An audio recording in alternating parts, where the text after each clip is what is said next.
In part 1 of this series on the spiritual evolution of bipolar disorder, I demonstrated how, as a society and as individuals, we are spiritually evolving from lower levels of consciousness to higher levels through a gradual stage-like dissolving of the layers of our ego, or false self. And through this process, as our egos die one layer at a time, our souls are able to experience more of the real world and express themselves in a more authentic way, moving gradually from a more fearful, closed state to a more open, loving state. And now in this video, I want to provide a little bit more hard evidence of how this evolution is happening. And as you'll see, the evolution of our consciousness has a lot to do with the perspective, or should I say perspectives, from which we can see the world around us. Let me show you what I'm talking about. Now I'm going to deal with the tribal level of consciousness a little bit later because it's a very complex subject. However, at the feudal level of consciousness, we still only have one perspective on life, and that is our own. And at this level, who we are is clearly our body, and basically our 5 senses are telling us what's the real world around us. And because this level is largely unfiltered by the mind, our response to this world is quite impulsive and selfish. And the reason is, at this level, we're simply incapable of taking in the perspectives of other people and considering those in our decision-making process. Basically, whatever we want, that's it. That's the reality. Now, if you're 4 or 5 years old at the feudal level of consciousness, maybe people might think of you as a little bossy, but it's expected for your age and can even be kind of cute. But if you're still at this level going into your 20s, you've got a lot of problems.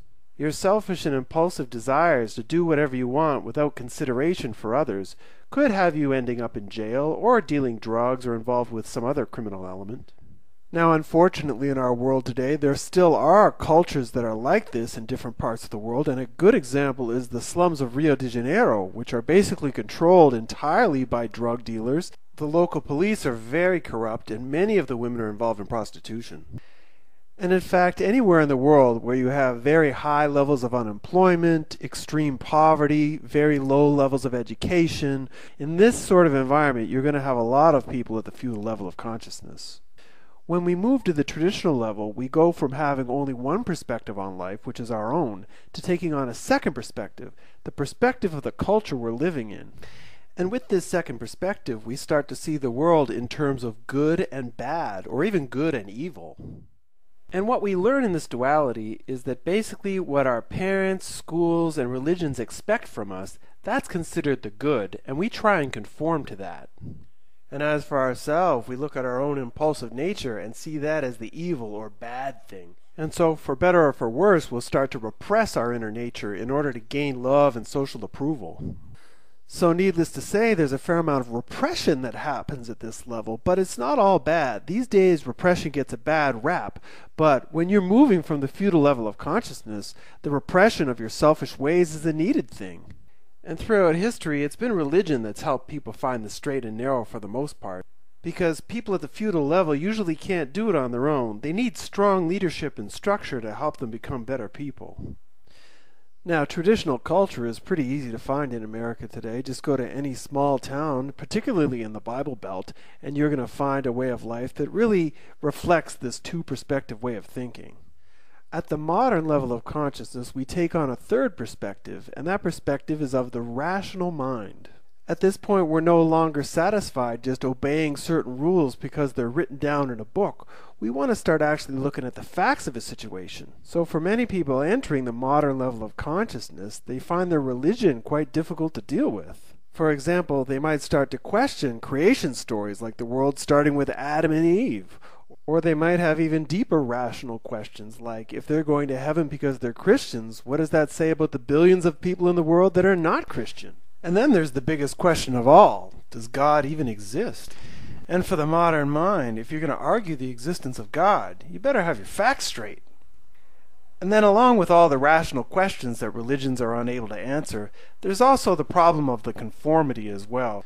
For many modern people, strong rituals like needing to pray every day or even 5 times a day, having to be at church every Sunday or Saturday, or even things like no sex before marriage can just seem too restrictive and too conformist for their liking.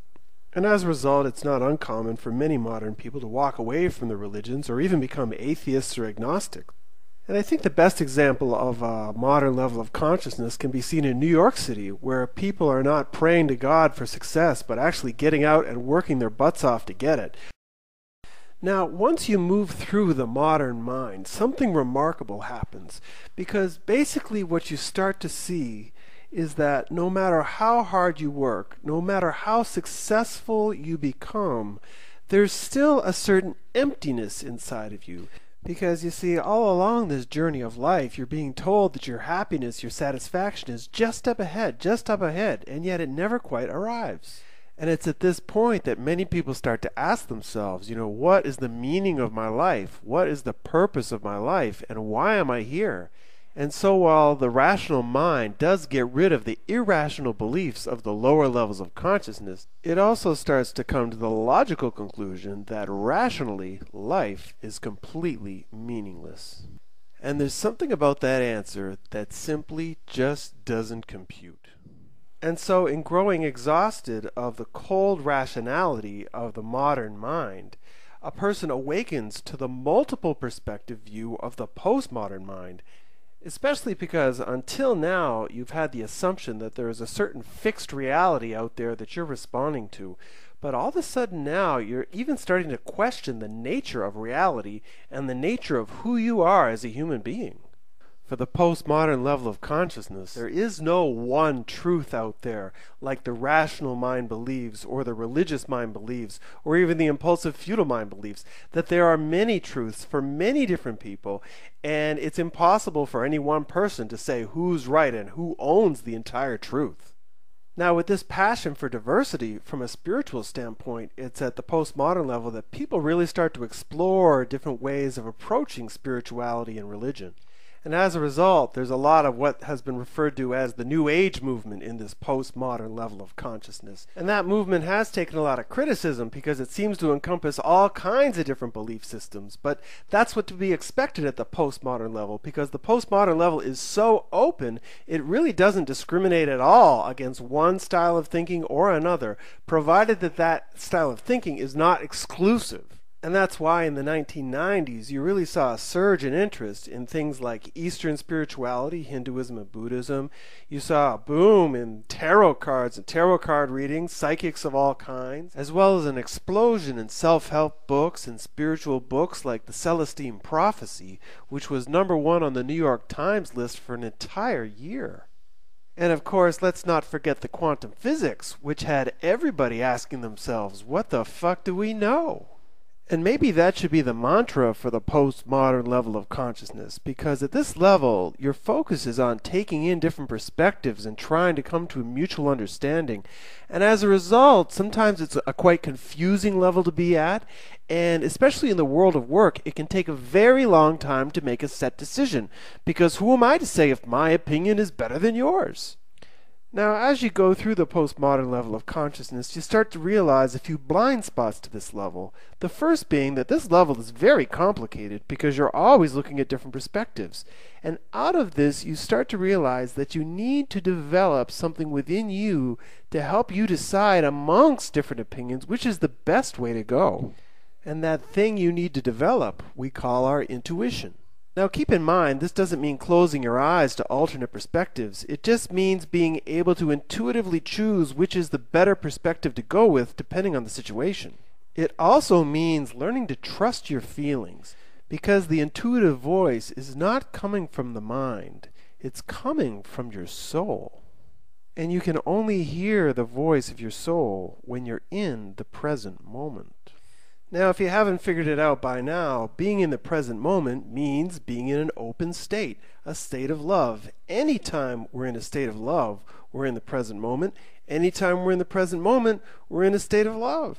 And so in truth, at every level of consciousness, there's been moments where we have been at the power of now level, at this higher state of awareness. The trouble is, we just never realized it. That's because the other levels of consciousness had a different underlying focus, which was staying alive. But here the focus shifts from staying alive to being alive. And that makes all the difference.